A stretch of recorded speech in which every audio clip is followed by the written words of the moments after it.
लोकशाहीचा बुलंद आवाज, रिपब्लिकन वार्ता, महाराष्ट्र. वडोद बाजार पोलीस ठाणे हद्दीत दाटीवाटीने जनावरांना घेऊन जाणारा आयशर पकडला. गुन्हे शाखा पोलिसांनी गोवंश जातीची 9 जनावरांची केली सुटका.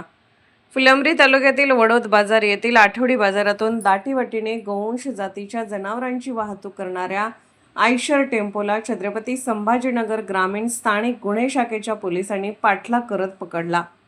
जिल्हा ग्रामीण स्थानिक गुन्हे शाखेचे पथक वडोद बाजार हद्दीत अवैध धंद्याची माहिती काढून गुन्हे दाखल करीत असताना गुप्त बातमीदारामार्फत माहिती मिळाली की वडोद बाजार गावातून पीर बावडा जाणाऱ्या रोडवरून एक आयशर वाहनातून मर्यादेपेक्षा जास्त गोवंश जातीची जनावरे आखूड दोरीने बांधून त्यांच्या सुरक्षेची कुठलीही काळजी न घेता त्याची करत आहेत अशी माहिती मिळाल्याने गुन्हे शाखा पोलिसांनी सदर वाहनाचा पाठलाग करून नरला गावच्या शिवारात आयशर व त्यांच्या चालकाला पकडून त्यांचे नावगाव विचारले असता त्याने त्याचे नाव मेहराज मोहम्मद कुरेशी, राहणार दाभाडे, तालुका बदनापूर, जिल्हा जालना असे सांगितले.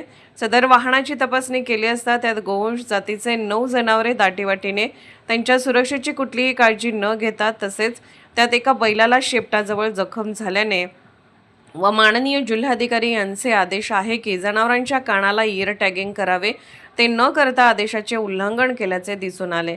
म्हणून 2 पंचांसमक्ष जप्ती पंचनामा करत 9 गोवंश जातीची जनावरे व आयशर एकूण किंमत 6,18,000 रुपयांचा मुद्देमाल मिळून आला.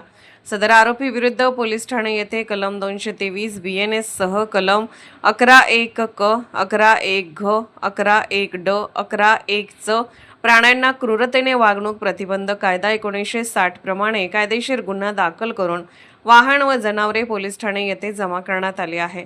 सदरील कारवाई जिल्हा ग्रामीण पोलीस अधीक्षक डॉक्टर विनयकुमार राठोड यांच्या मार्गदर्शनाखाली पोलीस उपनिरीक्षक बळीराम काकडे, सहाय्यक फौजदार लहू थोटे, संतोष पाटील, विजय धुमाळ यांनी केली. रिपब्लिकन वार्ता Maharashtra वृत्तवाहिनीसाठी Aurangabad Marathwada उपसंपादक Akbar Shah. Subscribe now and press the bell icon. Never miss an update.